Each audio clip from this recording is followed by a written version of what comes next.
You are a good girl, yes, you are a good girl. But tell me, Laura, what would you like? What would you like to do now? You want to go in the car? Okay, I think we'll fix that, will we? Will we go in the car? Laura was born with Down syndrome, and then when she was a year old, she suffered severe brain damage during a heart operation. But we asked for a life for Laura. We asked for a life where she could have some choice or could maybe reach her potential, because I could see that it wasn't going to happen in the services where she was. Whatever we were asking for wasn't like fancy Nancy, it was really basic human rights. And I couldn't see how anyone could say no to that. Honestly, that's all we're asking for.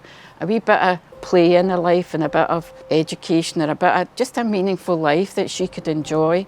We've got a wonderful NHS, and I would just love to see the respect shown to somebody's social care needs, because I really find it difficult to separate Laura's social care needs and her health care needs, because one really has such a profound effect on the other. Absolutely. When you speak to people like Marion, you can't help but be humbled and inspired. I recall very clearly the first conversation I had with her, and she told me about her fight to get Laura the kind of things that she needed and wanted to live the lives that they wanted for Laura. You know, it shouldn't have to be a fight. When social care is at its very best in Scotland, it provides the kind of support that people need to live the lives that they want to live. That's what we're striving for in the course of this independent review in Scotland. I believe my life is going to change. It's took me multiple decades to get clean through my fellowship and being connected. My life's transformed her. If I hadn't got the support right away when I was diagnosed, if I hadn't got that support, I get help twice a week, a tea, we call it a tea and blether, and I get a one-to-one. I'm able to speak today because I got the support right away. I value the care from all the carers. They're there, you're safe, they're there for you every minute of the day. There's nothing at all that you have to worry about. There's much about our system of social care in Scotland that's absolutely world class, and yet there's more to do. This is a time to be bold and ambitious and to really try and build on those foundations. Self-directed support's a great example of that.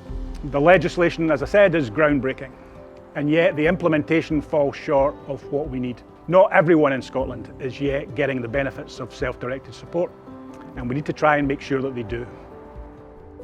Some excellent pieces of legislation not being implemented. There's very little accountability when things are not being implemented.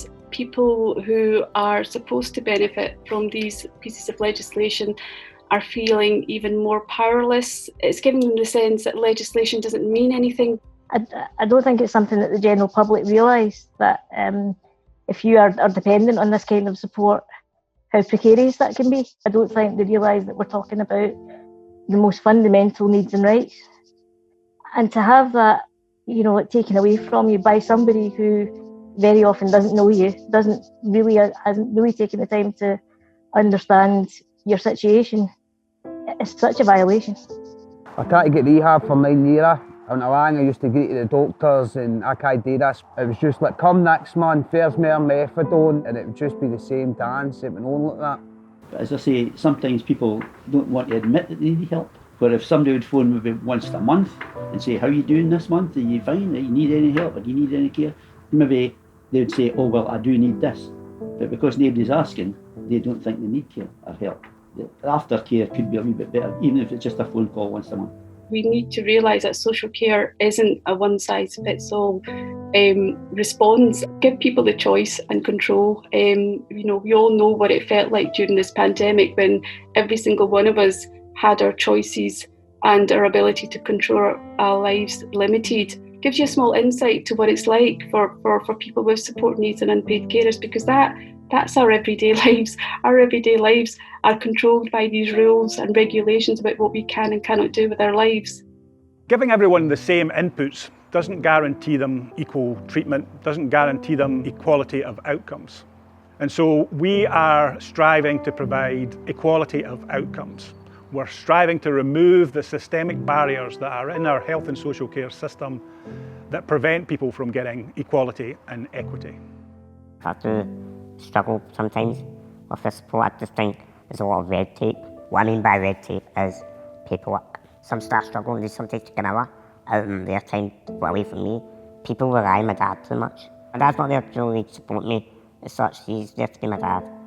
Social work expects friends or family to step in, and so friends or family are forced to take over the hours that social work doesn't fund, because otherwise, I mean, if I didn't have support from my family, I'd be dead. The bit that I'm hearing that isn't working is always involves money. We don't go to the doctor expecting them to tell us, well, actually, we'll treat you with this and we'll send you for an x-ray, but that'll cost such and such to the NHS. Please don't mention money. There's no need to mention. There is a need to manage budgets, but don't be saying that to somebody who's unfortunate enough to need so many things that they need to rely on, things like social care services. I wish we didn't. How I wish we didn't need to use that money, but...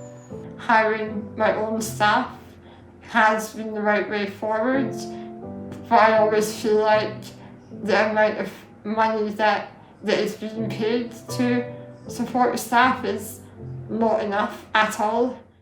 Over the course of many years, I've worked with countless staff in health and social care who go the extra mile every day to give people the support that they need to live the lives that they want to live. And yet I wonder sometimes whether we value them properly, whether their pay and their conditions of work are adequate for the highly skilled, highly complex work that they do, whether they get the kind of training and development that they need to be the support that they want to be. And so that's why we've focused on the workforce as part of this independent review. In the Service for Adults for Social Care, terms and conditions have been deteriorating for years. I think the quality of services as such is deteriorating as well. My wages are the same now that they were back in 2015. Staff don't get paid a lot of money, and I actually feel sorry for them. And these people work day in and day out. But they work so hard and so many different types of work that they're doing, and they're worth their weight in gold. They really are. Well, I do have at the moment, I think it's 4 part-time jobs, and 2 of them are in social care. I do rely on working tax credits at the end of the month. I think the general feeling is that we are not valued for the work that we do, and that austerity has a very negative impact on social care. I'm slightly encouraged by the fact that I am hearing people like Derek Feely saying that the implementation gap is solvable. Go on then, Derek, do it, because none of us, nobody else seems to have an idea of how to resolve this. Well, thank you, Shabana, and no pressure there then. But I believe today, just as I did when I spoke to you, that implementation gap can be closed. We can make the kind of progress that we need to make to improve adult social care in Scotland. But it's going to take a few things. The first thing is partnership. We're going to have to do this together. There are also a few key areas where we really need to improve. The first is we need a new narrative for social care in Scotland. A narrative that replaces crisis with prevention, a narrative that replaces burden with investment.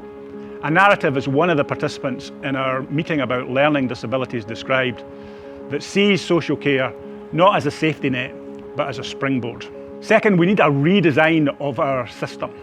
That's why we need a national care service, to provide us with the consistency, the equity, the fairness, the national approach and accountabilities that we will need to redesign our system.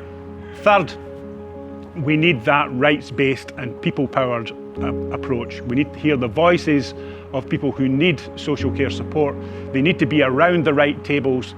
They need to be equal partners in this. Fourth, we need new approaches to implementation. We need quality improvement in social care. By setting national priorities for quality improvement, we could really enhance our performance there right across the country. Fifth, we need to value our workforce. In almost every single meeting we've had, whether it's with people who use social care services, whether it's been with advocacy groups, everybody has said if you invest in one thing, invest in the workforce. They are the people who will carry all of this out. They are the people working in partnership with people who need social care support, who can really raise our game in Scotland. So those are the real key changes I think that we need to see. If we can do these things, we will improve adult social care in Scotland. We will make the difference in people's lives that they deserve. We will deliver on the promise of our independent review. Start listening to disabled people who actually need these budgets, because we are the solution, we're not the problem. They need to work on getting more support, having more places for people to be supported. I do wish that there were more people with lived experience who were in these positions of power who understood how vital these services are and how vital it is to work with people, I suppose, to involve them and listen to their assessment of what they need and believe them. More access to treatment, those that are willing, help them, man, because my pals are dying out there, and that's the God's honest truth. I would say here's an opportunity to get things right.